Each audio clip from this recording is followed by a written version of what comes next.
How many of you have ever had a terrible, like no good, very bad day with your child with ADHD? If you can relate to this, stick around because in this video, I'm going to share 10 quick ways to reset on a bad day with your child. Now, before we dive in, I want to invite you to subscribe to this YouTube channel.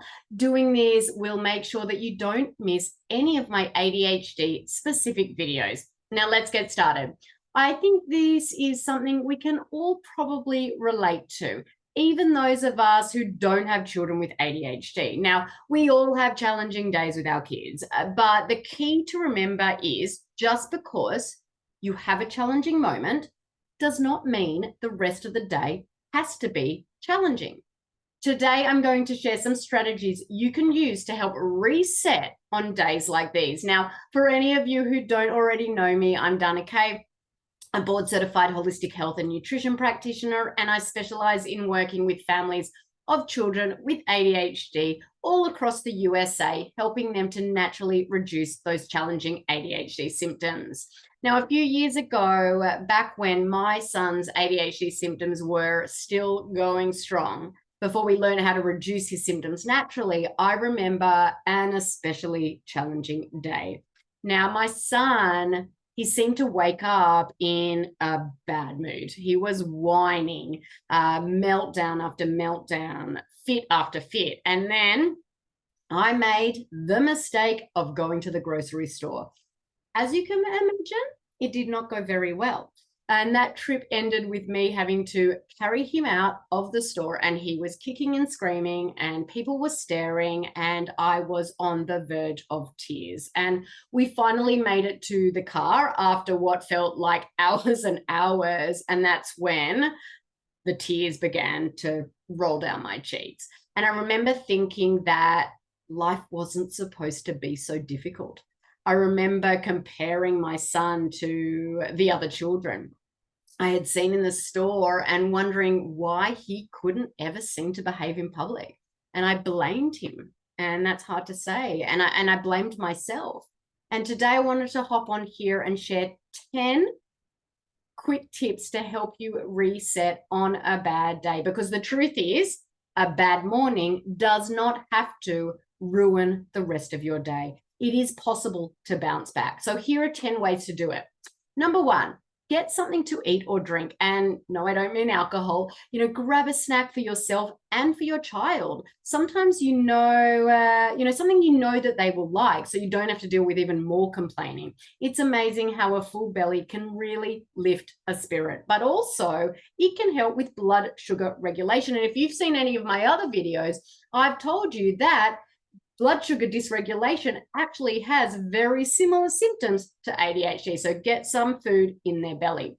Number two is say the words, let's reset the day. You can say them to yourself. You can say them to your child. Saying the words reminds both you and your child that just because you had a bad moment does not mean you are destined to have a bad day. Do something active, go for a walk, exercise, ride bikes, jump on a trampoline, play catch.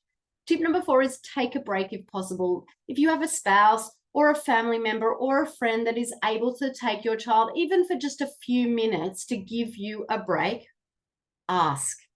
I know it can be hard to ask for help, but those few minutes away can dramatically change the rest of the day. Tip number 5 is practice gratitude. Keep a gratitude journal. And when you're having a rough day, force yourself to find things to be thankful for. As you rack your brain, you'll be reminded of the good things in your life.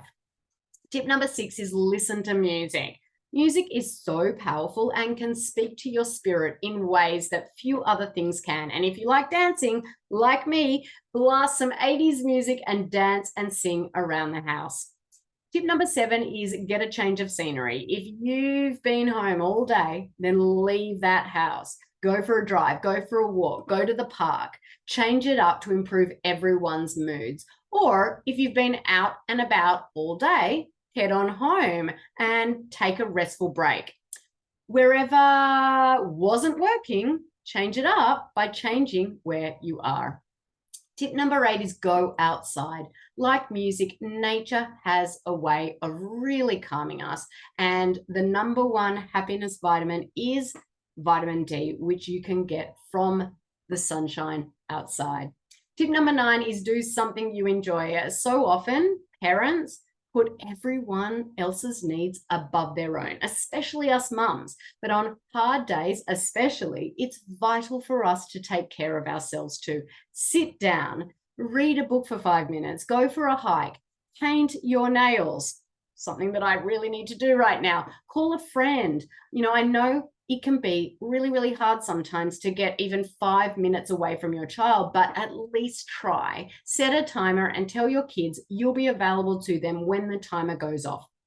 Tip number 10 is write down 5 things you like about your child. On those especially hard days, it can be really easy to forget about the good aspects of our children's personality. But really, those hard qualities actually have like two-sided coins. They have their difficult aspects, but they also have positive aspects. So take stubbornness, for example. It can sometimes drive us crazy how our kids can seem like they're completely rigid or inflexible. But on the other side of what that is, it's actually persistence. Without one, you wouldn't have the other. Take a few minutes to remind yourself of these positive characteristics, their wit, their persistence, their generosity. Remember, one bad moment does not have to equal a bad day. Don't allow an entire day to be ruined just because of one rough hour or morning or whatever the case may be. Hope these tips have been helpful. If you've got any questions or need support, reach out to me, and I hope you have a wonderful week and weekend. Take care. Bye for now.